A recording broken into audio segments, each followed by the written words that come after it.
What if I say this is healthy and this is not? Then you will say, Are you crazy?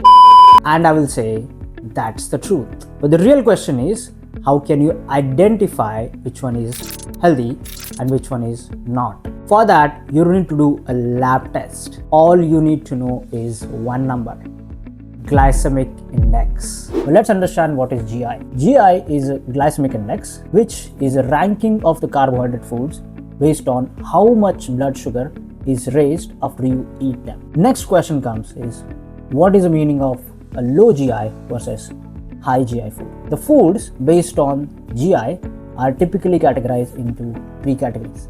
Number one is low GI food, where the GI of those foods or the glycemic index of those foods is 55 or less than 55. These foods mostly include all the healthy foods like vegetables, whole fruits, then oats and whole grain. Also, low-fat dairy is included into this one. Second category is moderate GI food, where the GI of these foods is between 56 and 69. The foods in this category are white rice, white potato, breakfast cereals. Then comes the last category of food, and which is the third category, that is high GI food, where the GI of those foods are more than 70 or equal to 70. These are the most cautious food that we need to worry about. These foods mostly includes donuts, bagels, white bread and rice cakes. One rule that you need to keep in mind with this GI information is lower GI usually spikes the blood sugar at slower rate versus higher GI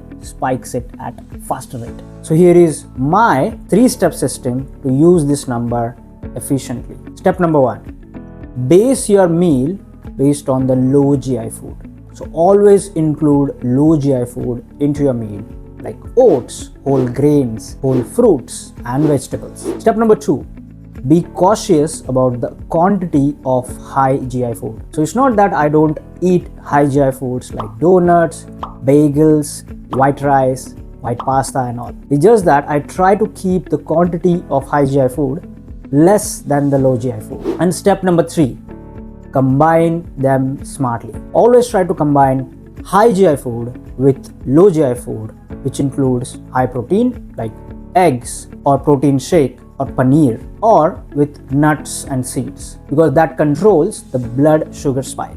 And one golden rule above all is that always eat low GI foods before high GI food, because that again will control the blood sugar spike. Now you have my 3-step system to use the GI information. But there could be one challenge that you may face, and that is, how can you use GI information while buying the product? Because many of the products in the supermarket or in the grocery stores does not have GI information written directly. After doing a bit of research and also based on my personal experience, I came up with these 4 pattern interrupt checks to spot a low GI food versus a high GI food. Checkbox number 1, fiber first. I've explained in my previous videos the advantage of having the high fiber intake in your food, and the same is applicable in case of low GI. Here is what you need to do.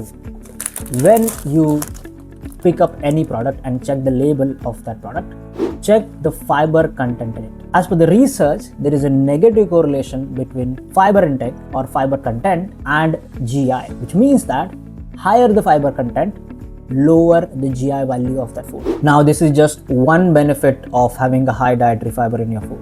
If you want to know more about how dietary fiber can help your body and mind, then watch my previous video on why fiber is the missing key in healthy life, which is popping right now on the screen. Now let's go to checkbox number 2, whole versus refined. Always choose an intact or whole food versus a powdered and extracted or refined food. Let's say you go to a supermarket and you saw 2 kinds of flour in front of you, a whole wheat flour and a refined wheat flour or maida. Then always choose a whole wheat flour because it has got lower GI compared to a refined wheat flour. Same is applicable in case of fruits, where a whole fruit, for example apple with skin, would always have lower GI compared to apple juice or apple without skin. Checkbox number 3, ingredient order. Whenever you check a label of any specific product, and if that label has got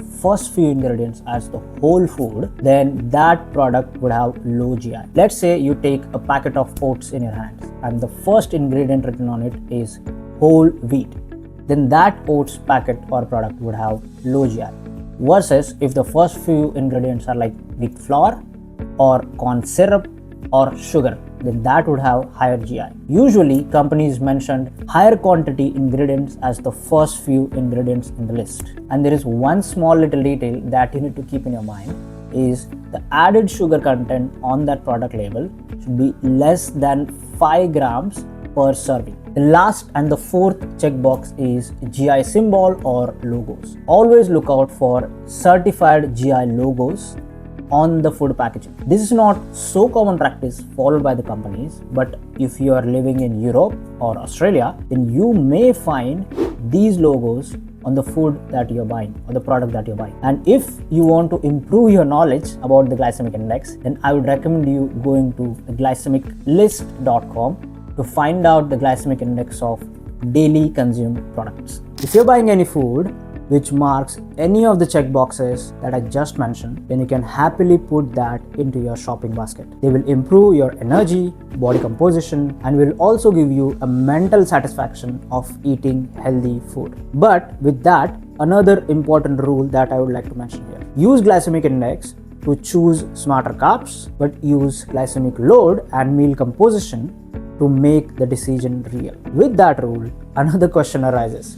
What is glycemic load? If you want to know more about that, then let me know in the comment box and I will make a detailed video about that. See you in the next video. Until then, stay healthy and live a fulfilling life. Thank you.